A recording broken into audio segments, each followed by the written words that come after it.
We made a fortune, but we worked like 18-hour days for 3 days in a row to do all this stuff. Had a tremendous time and made a bunch of money, and everybody was happy. Great adventure. Great adventure. What a great experience. What a great job. What a great job.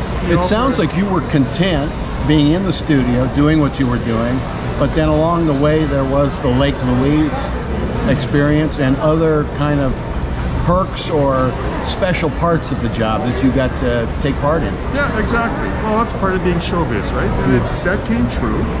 Where I said that in high school, I enjoyed the buttons. I liked being technical. I liked video, and I liked the showbiz part of it.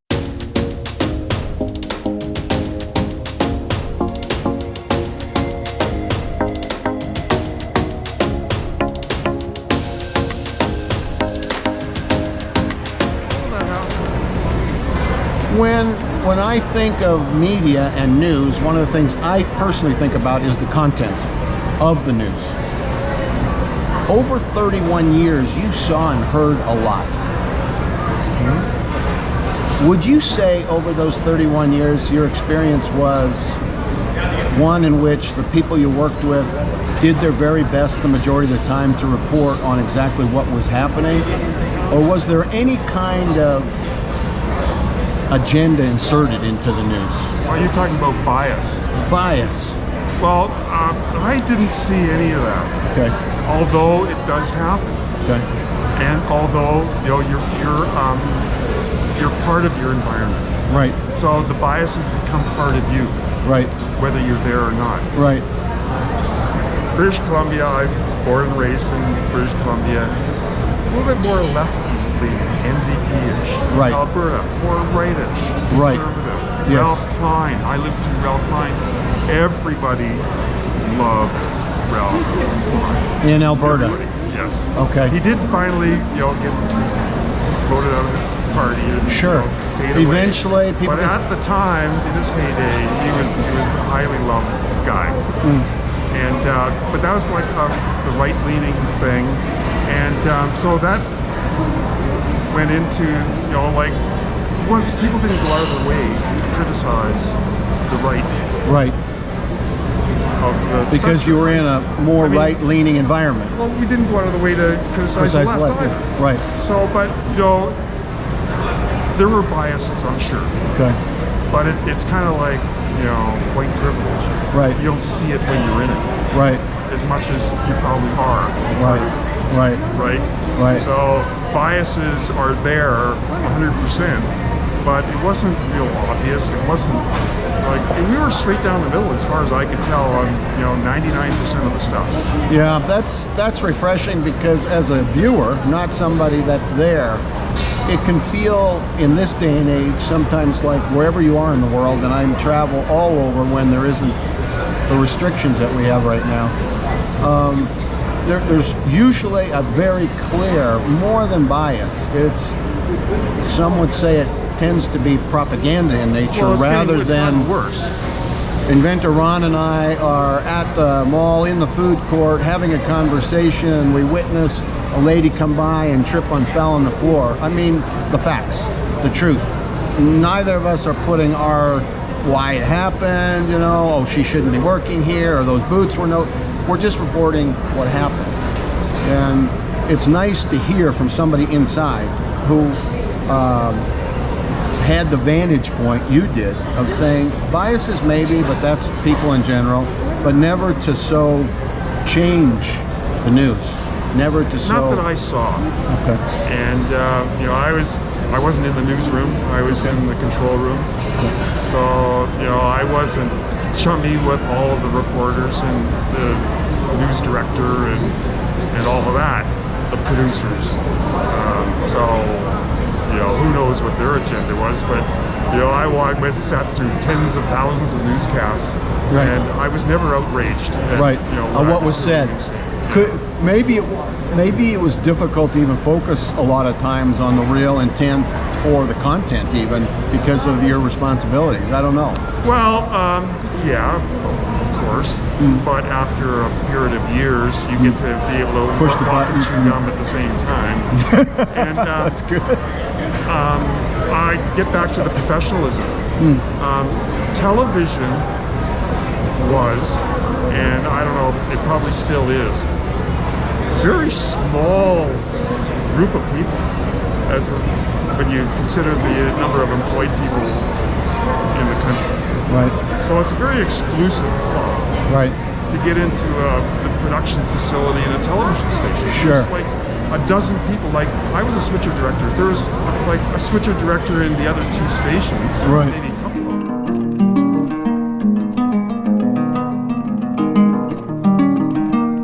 That's like 7 or 8 people in a city of 1 million. Right.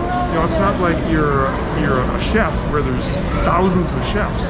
Right. Or thousands of lawyers. Or thousands of real estate agents. There's like a dozen or less people that can do my job in the city in which I live, despite it being 1 million people. So a very exclusive club. So to get a job in TV, you almost had to start in high school.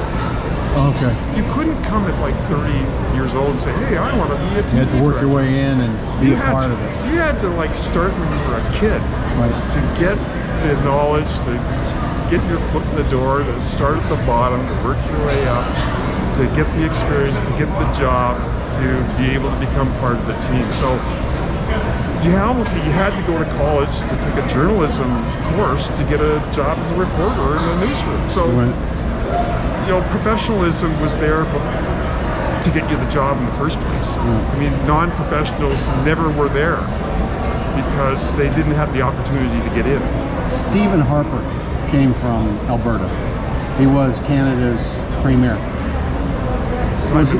Prime Minister, excuse me. Was he loved by his home province? Our home province loved having power. We were the part of the ruling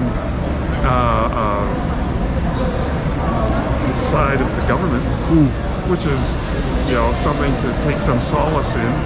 Whether that's to your advantage or not, you know, hopefully it is, but no one knows for sure. Sure.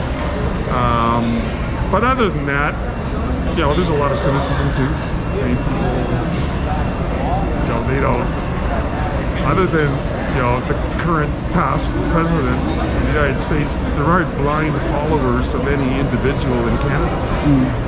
No one's blindly following Stephen Harper, and no one's blindly following Pierre Trudeau or Justin Trudeau, right. as far as I know. I got the chance, by the way, to meet Pierre when I was a little boy in Jordan Station at Jordan Winery.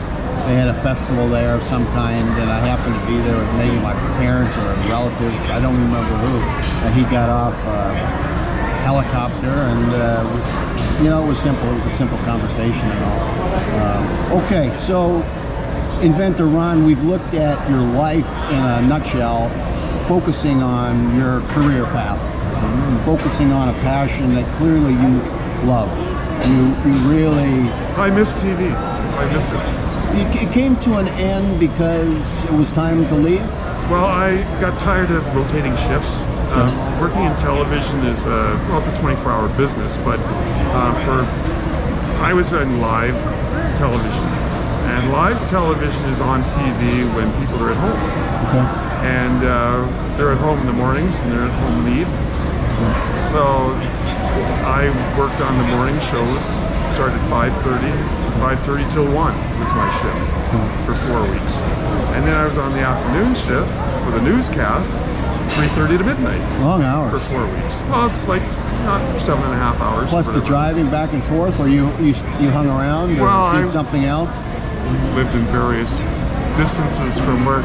Oh, okay. But it was always a rotating shift. Okay. Because nobody wanted to work straight nights. So there was another guy. We didn't work weekends, but I was with another fellow that had been there longer than I had. And we rotated, 4 weeks afternoons, 4 weeks mornings, 4 weeks afternoons, 4 weeks mornings. 30 years of rotating shifts wears on you. Yeah, for sure. So I began to not be able to sleep anymore. At 1 o'clock in the afternoon, you're off work, but you're walking around like a zombie, like you can't think straight. So, and after 35 years of television, I wanted to try something else. I kind of came up with a philosophy that one career isn't enough. Right, absolutely. you should do more than one thing. You should. You know. I had the chance to meet Ron the other day here, and I found him to be a very interesting man. A career in broadcasting and having affected a lot of lives through that job and through that medium in Alberta and coming back here to British Columbia. But what we want to talk about now in the remaining time is his passion for his inventions now and maybe in the future. I want to learn a little bit about this, and I want to see how together we can just get the word out wherever he has something to share that he wants people just to know about in case there's a fit, in case there's interest. There may be investors that want to participate in his ventures going forward. There may be other types of strategic or tactical alliances or partners that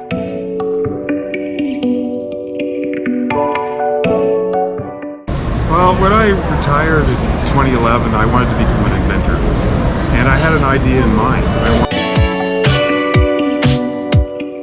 and work together with good people, just like I like to do. All right, Ron, tell us about the inventions, beginning to end, where you want to go with it, freewheeling.